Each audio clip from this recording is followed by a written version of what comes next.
सूरजपुर गांव में एक गरीब रामू नाम का किसान अपनी पत्नी सुनाम और अपने बेटे राहुल के साथ एक छोटे से घर में रहता था।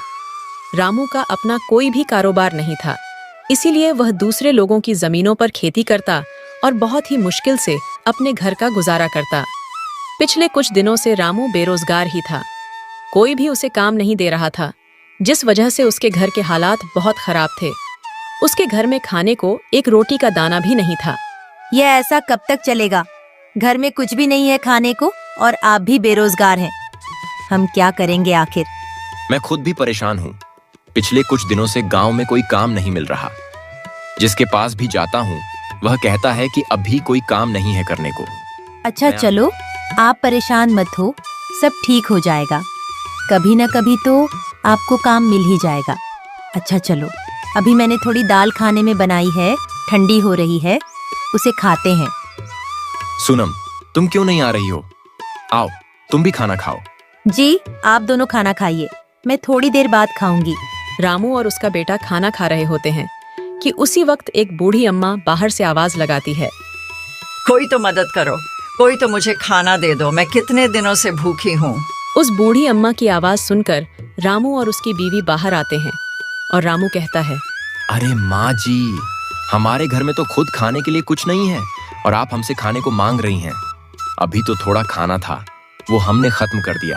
बूढ़ी अम्मा वहाँ से जाने ही लगती हैं कि सूनम कहती है, रुको माँ जी, मैंने अपने हिस्से का खाना अभी तक नहीं खाया, मैं आपके लिए वो लाती हूँ।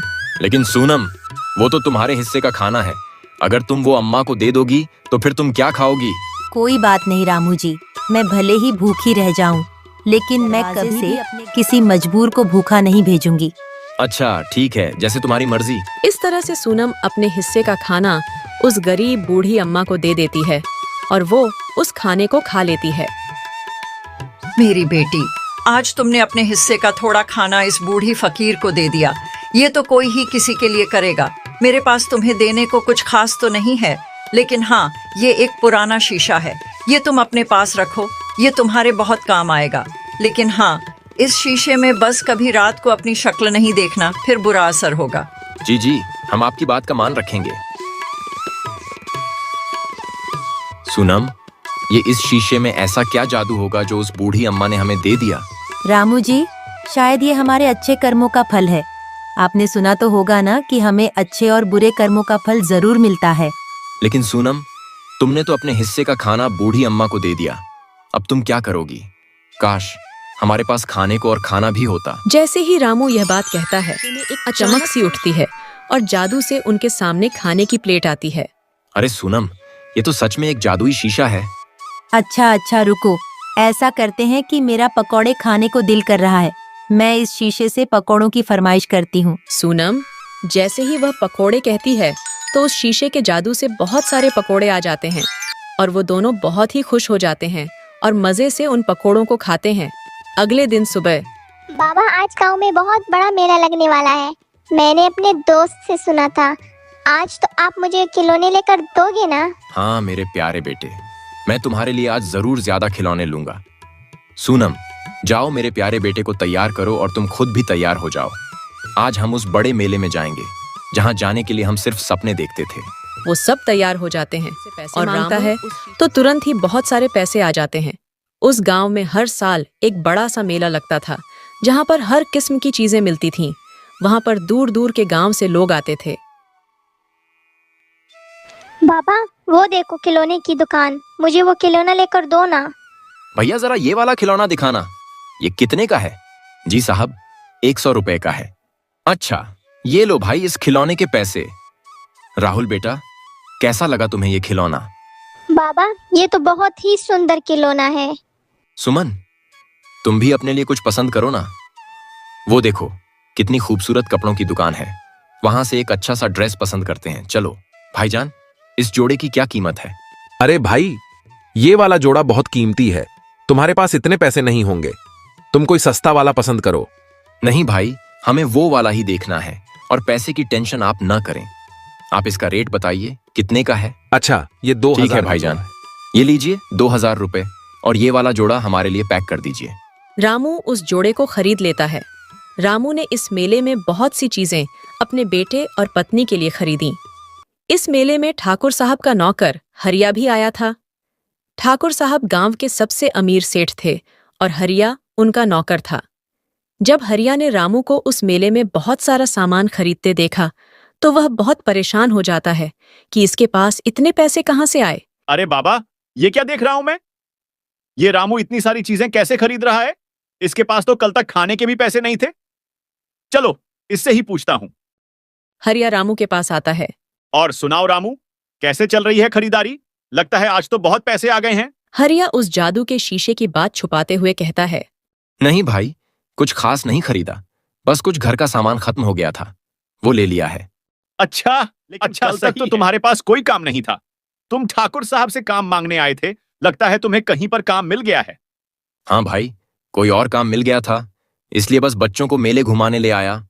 अच्छा रामू भाई, तुम अपनी खरीदारी करो, मैं चलता हूँ। रामू का परिवार मेले घूमकर घर आ जाता है। आज उनके परिवार के चेहरों पर अलग ही चमक थी। सभी बहुत खुश थे। बाबा, आज तो मेरे पास बहुत ज्यादा खिलौने हो गए हैं। अब तो मैं कल ही इस सारे खिलौने को अपने दोस्तों को दिखाऊंगा।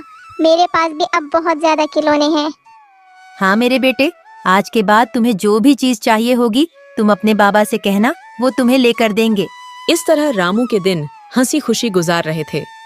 रामू ने उस शीशे की मदद से अपने घर के हालात सुधार लिए। रामू ने उस जादू के शीशे से गांव में एक बड़ी सोने की दुकान खोल ली।